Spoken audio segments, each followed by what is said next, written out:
ನಮಸ್ಕಾರ. ನಾನು awake foundation ಬಗ್ಗೆ ಮಾತಾಡೋದಕ್ಕೆ ತುಂಬ ಹೆಮ್ಮೆ ಆಗುತ್ತೆ ನನಗೆ. ಒಂದು 2 ನಿಮಿಷ ನಿಮ್ಮ ಜೊತೆ ಅವೇಕ್ ಫೌಂಡೇಶನ್ ಬಗ್ಗೆ ನನ್ನ ಒಂದು ಅನುಭವಗಳನ್ನು ಹಂಚ್ಕೊಳ್ಳೋದಕ್ಕೆ ಇಷ್ಟಪಡ್ತೀನಿ. ಸೊ ಅವೇಕ್ ಫೌಂಡೇಶನ್ಗೆ ನಾನು ಒಬ್ಬ ಡೋನರ್ ಆಗಿ ನನ್ನ ಒಂದು ಬರ್ತ್ಡೇ ಸೆಲೆಬ್ರೇಷನನ್ನು ನಾನು ಅವ್ರನ್ನ ಕೇಳ್ಕೊಂಡಾಗ ತುಂಬ ಸಂತೋಷದಿಂದ ಒಪ್ಕೊಂಡ್ರು.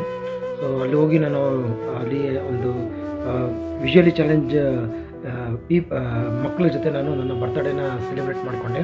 ಸೊ ಅಲ್ಲಿ ತುಂಬ ಖುಷಿ ಆಯಿತು. ಸೊ ಈ ಒಂದು ಅವೇಕ್ ಫೌಂಡೇಶನ್ನ ನಮ್ಮ ಗುರುದಾಸ್ ಅವರು ಅವರ ಒಂದು ಸಾಮರ್ಥ್ಯದಿಂದ, ಒಂದು ಇಚ್ಛಾಶಕ್ತಿಯಿಂದ ಅವರು ಇನ್ನೂ 10 ವರ್ಷದಿಂದ ನಡೆಸ್ತಾ ಇದ್ದಾರೆ. ಸೊ ಅಲ್ಲಿ ಅವರು ಮಕ್ಕಳನ್ನು ದೇವ್ರ ಥರ ನೋಡ್ಕೊತಿದ್ದಾರೆ. ಅವರ ಒಂದು ಅವರ ವ್ಯಕ್ತಿಗೆ ಒಂದು ಹಿಮಾಲಯ ಪರ್ವತ ಥರ. ಅವರ ಒಬ್ಬರ ಜೊತೆ ಇಲ್ಲಿ ಇರುವಂಥ ಎಲ್ಲ ಸ್ಟಾಫ್ಗಳು ಅವರಿಗೆ ಅದೇ ರೀತಿಯಾದ ಒಂದು ಪ್ರೋತ್ಸಾಹನ, ಸಪೋರ್ಟನ್ನು ಕೊಟ್ಟು ಬೆಂಬಲವಾಗಿ ನಿಂತಿದ್ದಾರೆ. ಸೊ ಮಕ್ಕಳ ಪಾಲಿಗೆ ಇವರೇ ದೇವ್ರ ಥರ ಇದ್ದಾರೆ.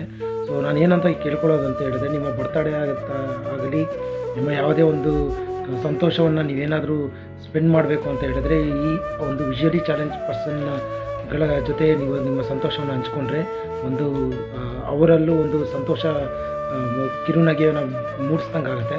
ದಯವಿಟ್ಟು ನಿಮ್ಮ ಒಂದು ಬರ್ತಡೇ ಮತ್ತು ಅದನ್ನು ಬಿಟ್ಟು ನಿಮ್ಮ ಕೈಲಾದ ಒಂದು ಸಹಾಯನ ಈ ಒಂದು ಫೌಂಡೇಶನ್ಗೆ ಮಾಡೋ ಮುಖಾಂತರ ನಾವು ಅವರ ಬೆಂಬಲವಾಗಿ ನಿಲ್ಲಬೇಕು.